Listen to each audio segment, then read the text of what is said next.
College, now known as Achimota School, he trained as a teacher. After his training as a teacher, he taught for a while, and then in the year 1935, he had a scholarship to the US. He went to Lincoln University for his first degree, then University of Pennsylvania for his master's degree. After his master's degree, he went back to Lincoln University to teach for a while, and then he moved to London. Now in London, he went to London School of Economics for his PhD. During his stay in London, he was actively involved in Pan-African politics. Now, before we gained our independence, we were known as Gold Coast. The first political party to be formed in this country was known as United Gold Coast Convention, and their slogan was self-government within the shortest possible time. It was formed in 1947. Now, because Dr. Kwame Nkrumah was actively involved in Pan-African politics while in London, he was invited over to join them towards the struggle for our independence. So he came back in 1947, he joined them, and then he was made the general secretary of the political party. He was with them for a while, but in the year 1949, he broke away, and then he formed his own political party, known as Convention People's Party. And then his slogan was self-government now. So you can see the difference. He said his ideology and that of the United Gold Coast Convention were different, so he had to leave them. Now, in the year 1950, Dr. Kwame Nkrumah was arrested. He launched the Positive Action Conference against the British government, all in the name of our independence. So this brought about organizing series of demonstrations and strikes in order to put pressure on the British government to give us our independence. Unfortunately, some people took advantage of that and then they were misbehaving. He being the leader, he was arrested. He was supposed to be in prison for 3 years. But in the year 1951, after 1 year and 3 months in prison, he had to be released. He was released because while in jail, he was allowed to contest for an election. And unfortunately for him, he won. So they had no option than to release him. Now, after his release in 1951, he was made the leader of government business. So he had to work with the British government until we had our independence. We had our independence on the 6th of March 1957. After our independence, he became our prime minister, while the British Queen remained our head of state. Until 1st July 1960, that is when Ghana became a republic. Then he was sworn in as the first president of Ghana. He was our president from 1960 to 1966. Then his government was overthrown by a police and a military coup d'etat, led by his own army generals. But it was later realized in the mid-80s that the coup d'etat was funded by the American CIA. Reason being that politically he was a strong socialist, so his policies were towards that angle. But it got to a time that foreign aids were restricted by the US government. That was during the Cold War. So he had to look elsewhere. This got him closer to countries such as Cuba, China, and then the Soviet Union. So they started branding him as a communist or someone who was being influenced by communist ideas. When the coup d'etat happened, he wasn't in the country. He was on a peace mission to Vietnam. It was a transit in China that he got the information that his government had been overthrown, so he couldn't come back. Dr. Kwame Nkrumah had a close relationship with the then Guinea president. He was known as Sekou Touré. Sekou Touré invited him over to Guinea. The people of Guinea accepted him, and then he was made the co-president of Guinea. Wow. So he was a co-president of Guinea also from 1966 to 1972 when he passed away. And before he died, he was diagnosed with prostate cancer. There was no medical treatment for him in Guinea, so he was taken to Romania. He was in Romania until he passed away. Now, after he died, his body was embalmed in Romania, and then it was taken back to Guinea because he was the co-president of Guinea by then. Now, in Guinea, they gave him a state funeral for 3 months. That was his first burial. So though the body was buried, you could actually see the body. It was on public display. After 3 months in Guinea, upon the request of his mother, his body came back to Ghana. He was the only child of his mother. Now, his body came back to Ghana in a metallic casket as a way of preserving the body, and then the body was taken to Nkrumah, the village where he was born.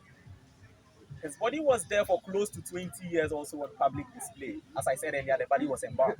It was in 1991 that the people of Ghana decided to finally give him a befitting burial. That is when this whole park was put up. The initial idea was to move the body over here also for public display, but then they realized the body was going bad. In 1992, the body was brought here and then he was buried finally at the mausoleum. He was put in a wooden casket as custom demands, and then he was buried over there. He married an Egyptian. She was known as Fatia Nkrumah. Sure. The marriage is said to be a politically arranged one, arranged by Dr. Gamal Abdel Nasser, the then president of Egypt. The whole idea was to unite Arab Africa to the sub-Saharan part of Africa. Out of that marriage, they had 3 children. Before he married Fatia, he had a son from an earlier Ghanaian relationship. Fatia died in 2007. before she died, she made a wish to her children that anytime she dies, she wants to be buried closer to her husband. So when she died, her body was brought here, and then she was also buried at the mausoleum over there. Now with the children, the oldest before he married Fatia is known as Professor Francis Nkrumah. He's a retired pediatrician over here in Ghana. The first one with Fatia is known as Dr. Gamal Nkrumah. The second with Fatia is known as Honorable Samia Nkrumah. And then the last one is Dr. Sipi. Any questions? No female child. Samia. Samia. Politician. What the car?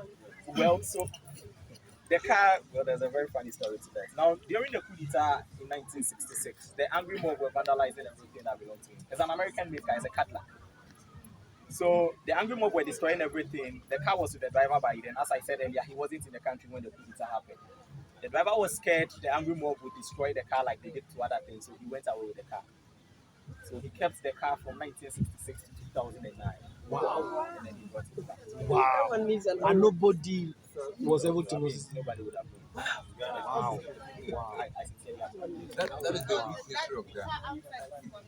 Yes, the Cadillac.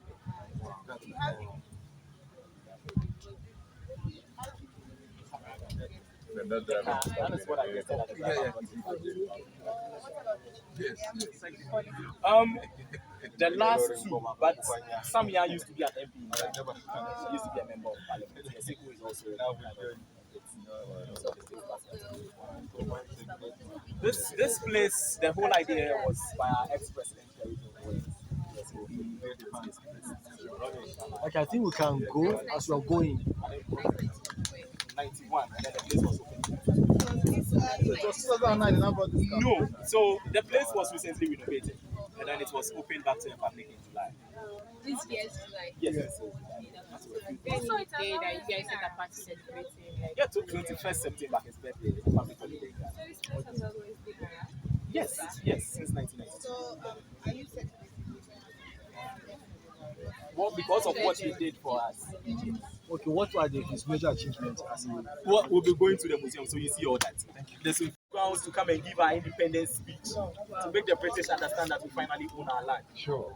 Yes, and then with these horn blowers, in our traditional society over here, whenever you have dignitaries coming out for occasions, we have these horn blowers who announce the coming of the person. Now, these people are not announcing the coming of Dr. Kwame Nkrumah, but they are announcing the death of Dr. Kwame Nkrumah. And then traditionally also, they do not kneel, but these people are kneeling because they are forever showing respect to him. Sure. Now, this is the mausoleum where he was buried together with his wife. This monument you see over here was designed by a Ghanaian architect known as Dr. Don Arthur, and it was built by the Chinese. It's made of Italian marble. The monument is representing a tree that has been cut short, a tree that has been truncated. So it's about the unfinished works of Dr. Kwame Nkrumah. Okay. Because he couldn't finish whatever plans he had for Ghana in Africa, Okay. that is why the tree has been cut short. Okay. Shall we continue? Yes. Sure. Wonderful. Final resolution of Dr. Kwame. As I said earlier, the first one was the union and the co-president. The second has been going to hold the village where he was born, and this is the shared burial place. Although here right behind you is where his wife, Fatia, was buried in 2007. Yes. So, that's what it is. what's happening here? You're asking what? The Egyptians. Oh, okay. I didn't even notice.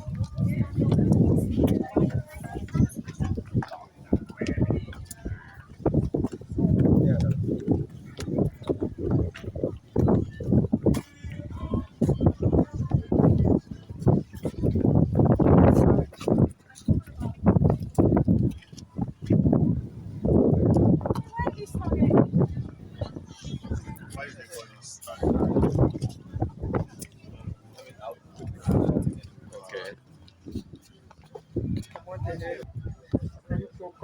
Yes. That is why we are here. So pay attention. Right here is a broken statue of Dr. Kwame Nkrumah. This broken statue used to be in front of our old Parliament House. It's just across the street. During the coup d'etat in 1966, I earlier told you that the angry mob were vandalizing everything that belonged to him. So the statue wasn't spared. It was attacked as well, and then it was destroyed. They brought it down, and then the head fell. Now, when the head fell, there was a sympathizer around who was witnessing whatever that was happening to the statue. So after they were done and they left, the sympathizer also carried the head and then took it home. So the head of the statue got missing from 1966 to 2009, and then it was recovered by someone, and then the person also gave it to the information department, and then it was later brought to the park. So that is why the head is separated from the main body. So we are still looking for the other parts in case you have it in your pocket. All right. So I believe I've answered the question. Yeah, that's right. Please, we are going to an audiovisual gallery now, and in the pictures and videos are not allowed. When we get inside, I wouldn't talk much. I'm not sure I'll say anything because we have pictures, videos, audios, and then quotes of Dr. Kwame Nkrumah. So I'd rather give you the chance to walk around yourselves so that if you have any questions, you let me know. All right. But Honorable Judge, please, let's abide by the rules. No pictures, I have no one thing to video. ask. That's no So- video. Please, No, let's no, abide by this is just going to be short and then we'll come in. Yeah, what I'm trying to the head was blown the same year the car was blown. Yes, sir. What happened? Is there any coincidence? More of a coincidence because, yeah, I think they all just decided to bring it back.